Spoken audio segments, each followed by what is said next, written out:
Alors il y a pour moi tout le problème des milieux, de l'Église dans le monde, car Vatican II a donné tout de même une impulsion à une Église qui soit ouverte. Et alors il y a tout le problème pour moi des jeunes, quoi,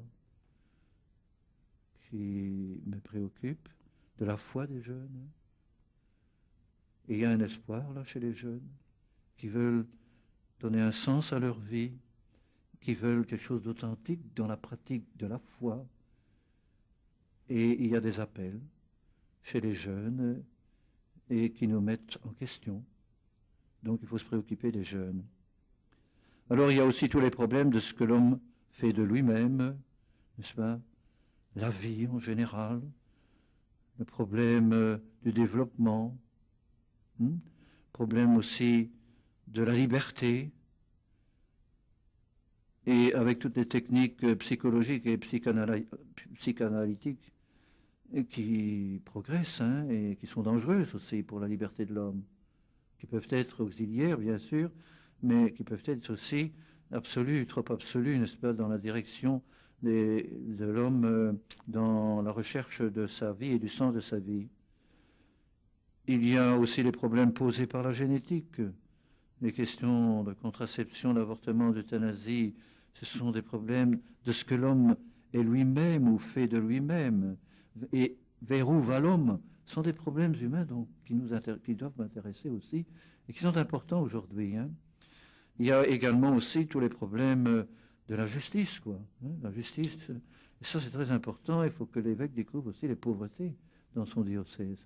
Je vous ai déjà signalé certaines pauvretés. Il y a des pauvretés qui existent et dans le monde ouvrier, par exemple, actuellement, mais aussi dans d'autres mondes. Il y a le monde des classes moyennes, il y a le monde aussi des gens âgés. Il y a les problèmes aussi ruraux. On constate dans notre diocèse qui est fort rural des pauvretés dans le monde rural, pauvreté matérielle et des difficultés économiques. Ainsi, les agriculteurs ont subi des dommages à cause de la sécheresse. Et dans les petites cultures, il y a un travail astreignant, il y a des problèmes, n'est-ce pas, qui sont actuels et qui ne sont pas résolus. Et nous devons nous en tenir compte. Et que peut l'Église pour ce quart monde ou ce monde en mutation comme l'agriculture, que peut-elle? Ah, que peut-elle faire? Il ne suffit pas simplement de prier pour que la pluie vienne, mais il faut aller plus loin, il faut se préoccuper des angoisses des gens. Et qu'est-ce qu'on peut faire? Peut-être intervenir aussi pour qu'il y ait tout de même une conscientisation qui se fasse en haut lieu.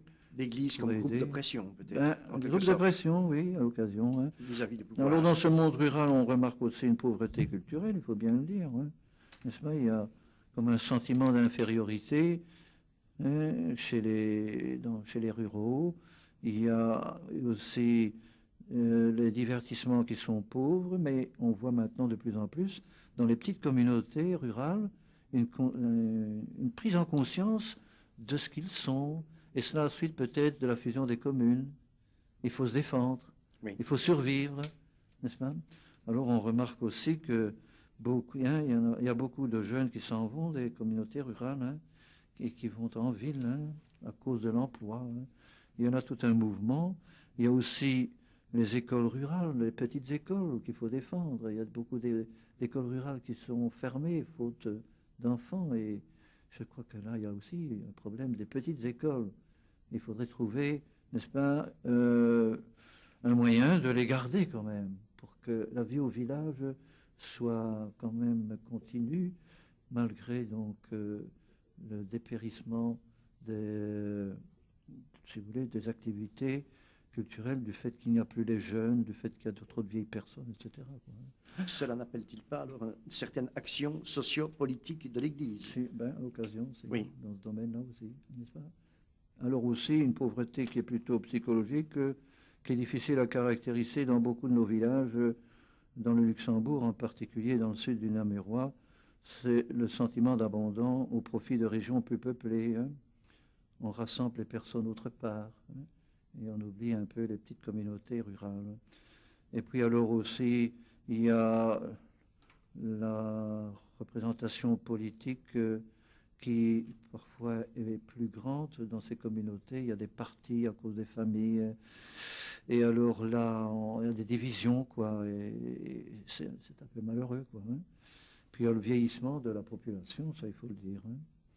Alors au point de vue religieux, je crois qu'on peut faire beaucoup si on veut tâcher, n'est-ce pas, tout de même, en constatant ces pauvretés dans le monde rural, que le christianisme, qui est tout de même encore bien implanté, n'est-ce pas, puisse continuer, non pas simplement dans le sens traditionnaliste, mais en prenant conscience d'une foi authentique en Jésus-Christ et en essayant, eh bien, que cette petite communauté puisse vivre leur foi avec toutes les possibilités qu'elles ont et avec un équipement qui soit valable.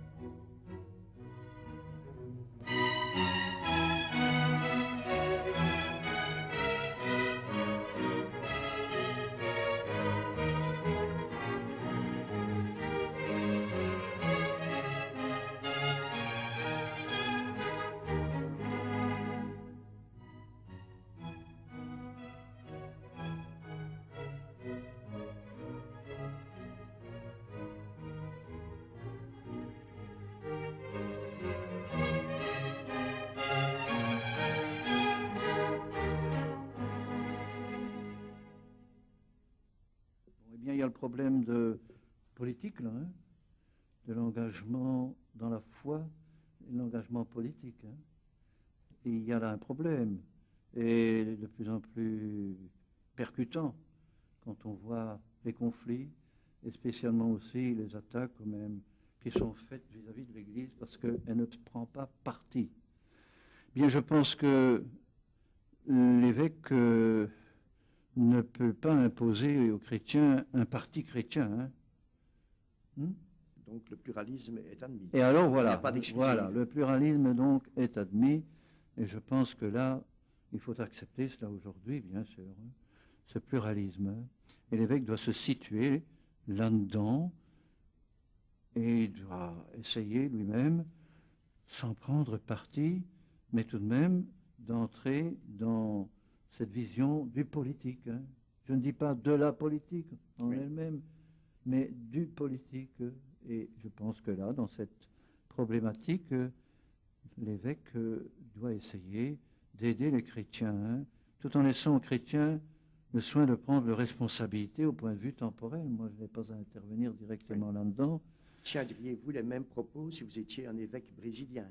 Ah, ça, il y a une autre situation. Oui, c'est ça. Il faut voir les situations de chaque pays ou de chaque population. Hein. Il ne faut quand même pas mettre la situation du tiers-monde dans la situation, n'est-ce pas, du diocèse en Belgique. Absolument. Et là, il y a parfois une erreur. Hein, on vient transplanter les préoccupations du tiers-monde là-bas, n'est-ce pas, chez nous, et on essaye de trouver des solutions dans le sens très applicable et de façon urgente au tiers-monde, mais chez nous, pas de la même façon. Hein.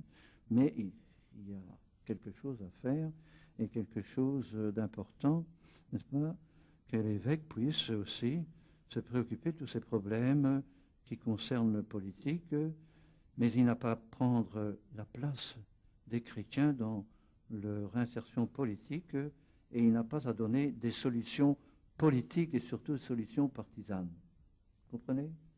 Et il doit se préoccuper quand même, n'est-ce pas, du politique et des problèmes, n'est-ce pas, qui sont dans la politique. Hein.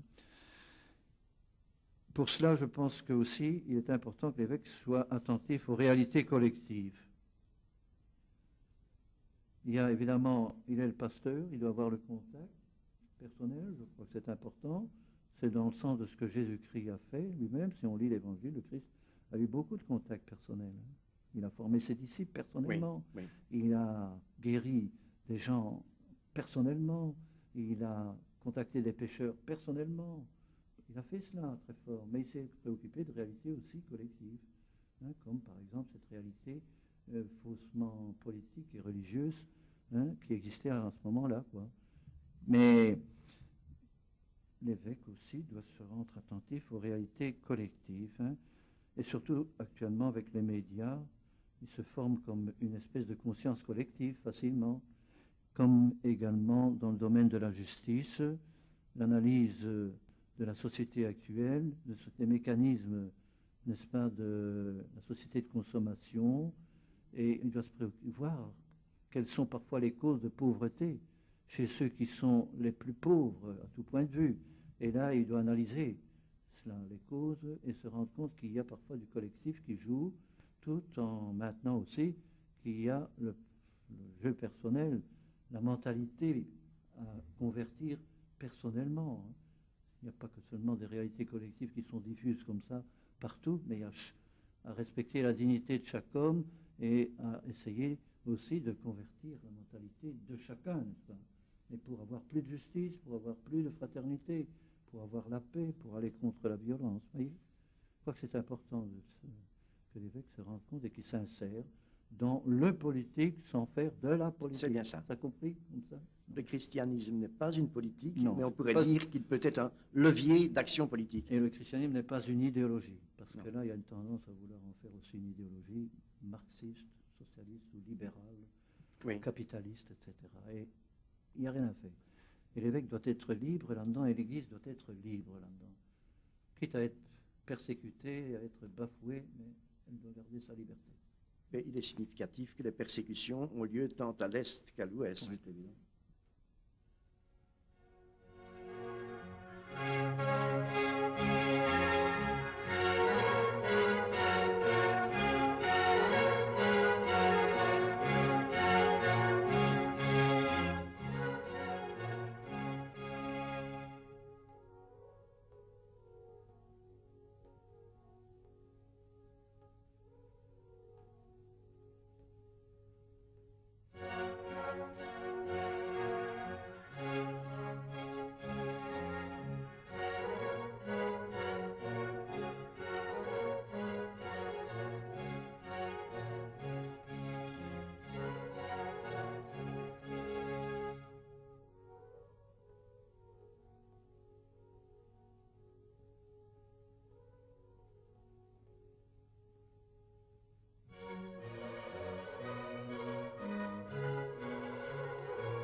Ce qui me préoccupe aussi, finalement, c'est dans la pratique de la foi, l'enracinement en Dieu par la créativité dans la prière, dans la liturgie.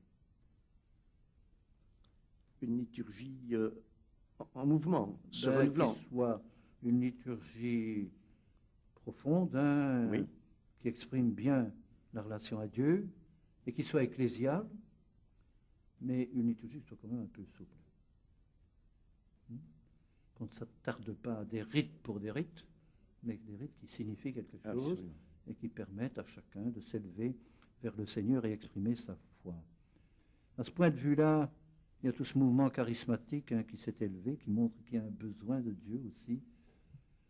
Je ne dis pas que tout mouvement charismatique est valable, attention, parce qu'on pourrait peut-être voir ça comme une évasion des problèmes qui se posent au point de vue de la justice et des problèmes aussi temporels. Mais il y a quelque chose qui est significatif, comme il y a quelque chose de significatif dans ce besoin de Dieu dans la multiplicité des sectes. Donc aussi, au fond de l'homme, il y a quelque chose toujours qui est en attente d'une espérance vers le Seigneur, et il faut tâcher que cette espérance soit conduite, qu'elle soit animée, et qu'elle soit animée dans le sens de l'Église et en Église.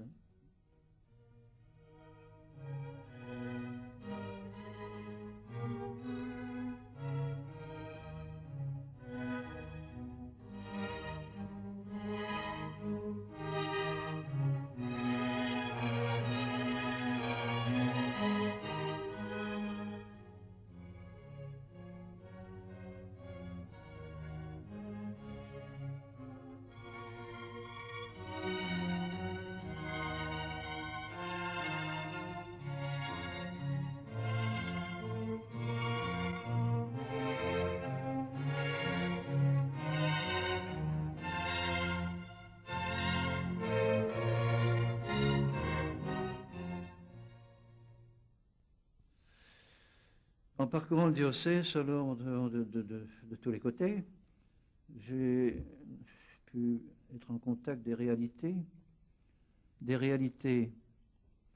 vécues par les prêtres de paroisse, les prêtres dans l'enseignement, les prêtres qui sont au travail, les prêtres aussi qui sont dans l'action caritative, les prêtres qui sont engagés dans l'immigration, et il y a une variété énorme de ministères. Hein.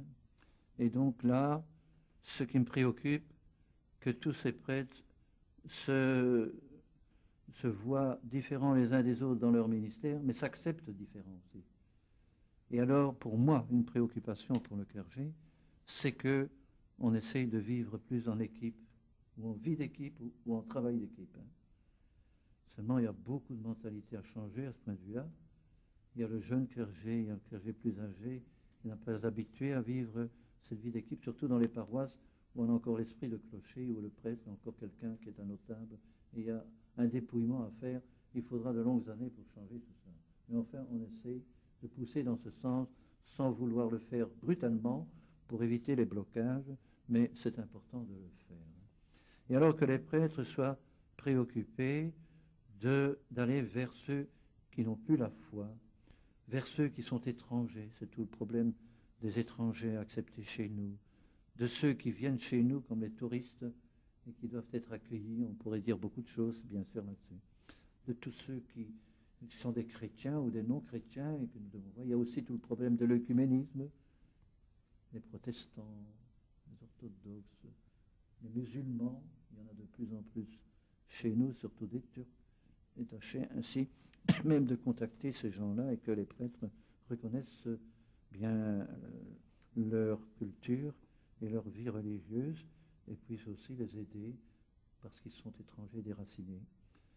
Alors pour la formation permanente des prêtres, encore un problème, parce qu'il y en a aussi des déficiences. Mais alors il y a ici la formation des futurs prêtres. Alors un gros problème qui me préoccupe sont les vocations sacerdotales et en même temps religieuses, bien sûr. Et la formation au séminaire. Là, je ne vais pas vous parler de tout cela, mais il y a une autre formation qu'il y a 20 ans. Certainement. Il y a une évolution. Il faut que les jeunes séminaristes soient plus en contact déjà des réalités pastorales et se forment à la relation pastorale, se forment déjà à la relation purement humaine et puissent aussi voir le problème que posent les exigences que met l'Église dans la prêtrise et surtout l'exigence du célibat, par exemple, que ce soit assumé d'une façon réaliste et dans la foi.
Voilà à peu près. Vous voyez tous les problèmes qu'il y a. Hein?